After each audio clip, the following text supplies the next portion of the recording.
Good morning, 10th standard.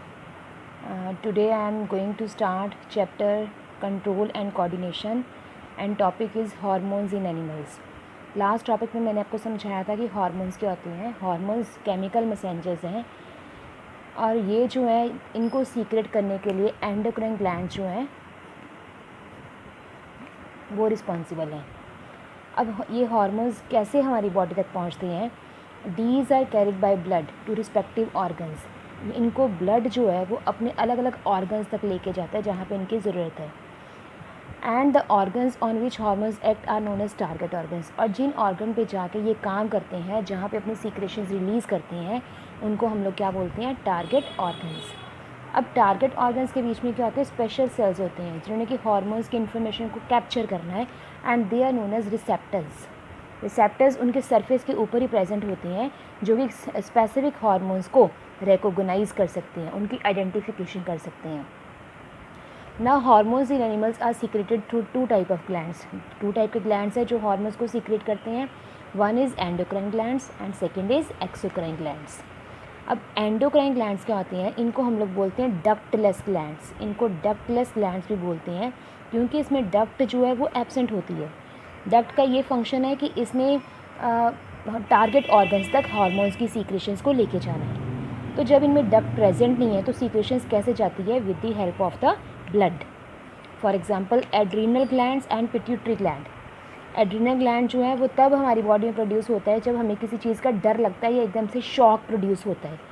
और pituitary gland जो है इसको हम लोग बोलते हैं master gland because it controls all the activities of the body. Therefore it is known as master gland.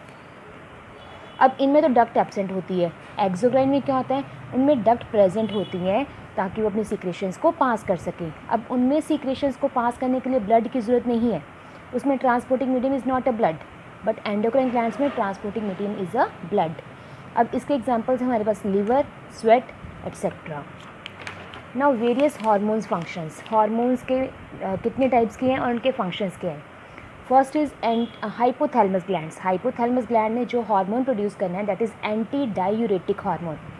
अब diuretic means it is concern with the kidneys, यानी कि इसने किडनीज़ के अंदर फ्लूइड बैलेंस को मेंटेन करके रखना है, उसको रेगुलेट करना है. किडनीज़ के अंदर यूरिन के लेवल को मेंटेन करके रखना है. Second is pituitary gland. Pituitary gland को it releases the hormone growth hormone जो कि बॉडी ग्रोथ को कंट्रोल करता है. Thyroid gland, thyroxine hormone is produced. It regulates the body metabolism, आपके डिजीज़ से लड़ने की कैपेबिलिटी को रेगुलेट करता है. Fourth is pancreas glands. It produces hormones insulin and glucagon जो कि बॉडी में ब्लड शुगर लेवल को रेगुलेट करते हैं. Fifth is adrenal gland. इसने जो हार्मोन प्रोड्यूस करना है दैट इज़ एपिनेफ्रिन. एपिनेफ्रिन हमारी हार्ट बीट को रेगुलेट करता है और हार्ट बीट के साथ बीपी लिंक्ड है, blood pressure is linked with the heart beat. तो ये इन दोनों को रेगुलेट करने के लिए epinephrine hormone is used. Testis gland, it is present in male. It releases the hormone testosterone. Testosterone ने स्पर्म की डेवलपमेंट को और मेल के करेक्टरिस्टिक्स को रेगुलेट करना है, यानी कि मेल के डिफरेंशियल करेक्टर्स, जो उनकी बियर्ड है, जो उनकी मस्टैक जो है वो प्रोड्यूस होती है, that is because of the testis glands. Ovaries gland, it is present in females. इसने जो हार्मोन रिलीज़ करनी है that is estrogen and progesterone. इसका मेन फंक्शन क्या है, development of eggs inside the body of the females in worms and female characteristics are regulated by ovaries gland. Now next is hormones control the functions of all the organs. Hormones ने body के सारे organs के functions को control करना है. They affect the diverse processes of growth and development. जैसे हमने पढ़ा है growth hormone अलग से है, development जो metabolic activities को control करता है वो अलग से है, जो reproduction को control करता है, और sexual characters male and female को control करने के लिए अलग अलग hormones जो है हमारे पास available है body के अंदर. Very small amount of hormones can induce very prominent responses in the body. और अगर इनकी माइन्यूट क्वांटिटी भी हो तब भी ये बॉडी के अंदर बहुत ही मेजर रिस्पॉन्सेज जो है प्रोड्यूस करती है.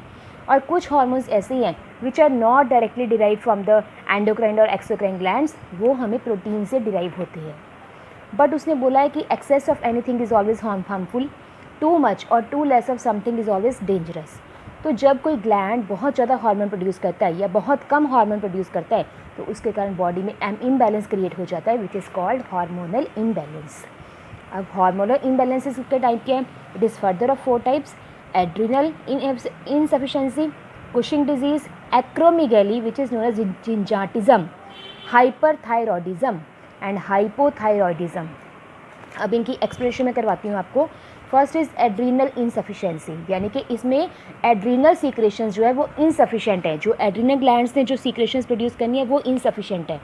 इसके सिम्टम्स फटीग, यानी कि बॉडी वीक हो जाती है, बेहोश हो जाते हैं लोग, डिहाइड्रेशन, पानी की कमी हो जाती है, और स्किन में चेंजेस आ जाती हैं जिसको हम लोग बोलते हैं एडिसन डिजीज़, स्किन चेंजेस, और इवन कईयों को फुलवेरी भी निकल आती है, that is also a symptom of Addison disease और adrenal insufficiency.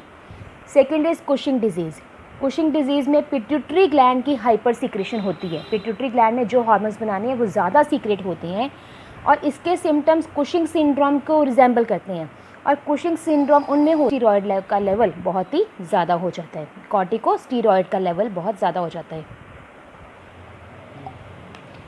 Second is Cushing disease. Cushing disease तब होता है जब बॉडी के अंदर पिट्यूटरी ग्लैंड की सीक्रेशंस बहुत ज़्यादा हो जाती हैं। हाइपर सीक्रेशन मीन्स बहुत ज़्यादा इस ग्लैंड के जो हार्मोन्स हैं वो रिलीज़ हो जाते हैं, और इसके सिम्टम्स क्या हैं, ये कुशिंग सिंड्रोम को रिजेंबल करते हैं। कुशिंग सिंड्रोम जो है वो उन लोगों में होता है जिनमें कॉर्टिकोस्टीरॉयड लेवल बहुत ज़्यादा हो जाता है, जिसमें स्टीरॉयड जो मतलब कुछ ऐसे लोग हैं जो स्टीरॉयड्स अपनी बॉडी में बहुत ज़्यादा क्वांटिटी में लेते हैं, तो उनमें जो है कुशिंग डिजीज़ जो है वो क्रिएट हो सकता है। Third one is acromegaly. Acromegaly को हम लोग बोलते हैं जिजांटिज़म।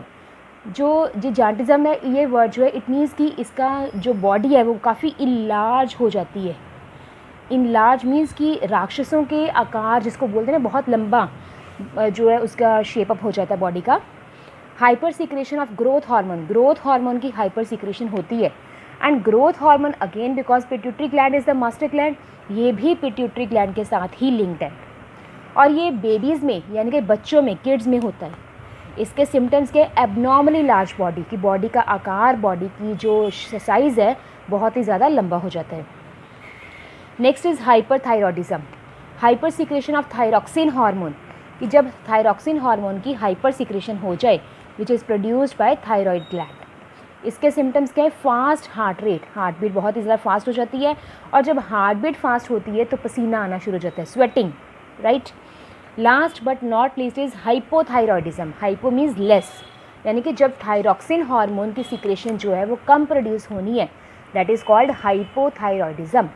और इसके सिम्टम्स अगेन फटीग, बॉडी जो है वीक हो जाती है, बेहोश हो जाती है, फटीग हो जाती है, कॉन्स्टिपेशन, उनको कब्ज़ रहती है, ठीक है, क्योंकि थायरॉक्सिन हार्मोन की सीक्रेशन जो है वो लेस हो जानी है, तो इसलिए उनको कॉन्स्टिपेशन रहती है, ड्राई स्किन, और अगर कॉन्स्टिपेशन रहती है तो उनकी बॉडी में जो स्किन की जो फॉर्मेशन है वो ड्राई हो जाती है, और वो एकदम ड्राई होकर झड़ने लगती है हाथों की, पैरों की, and that is known as hypothyroidism. Thanks.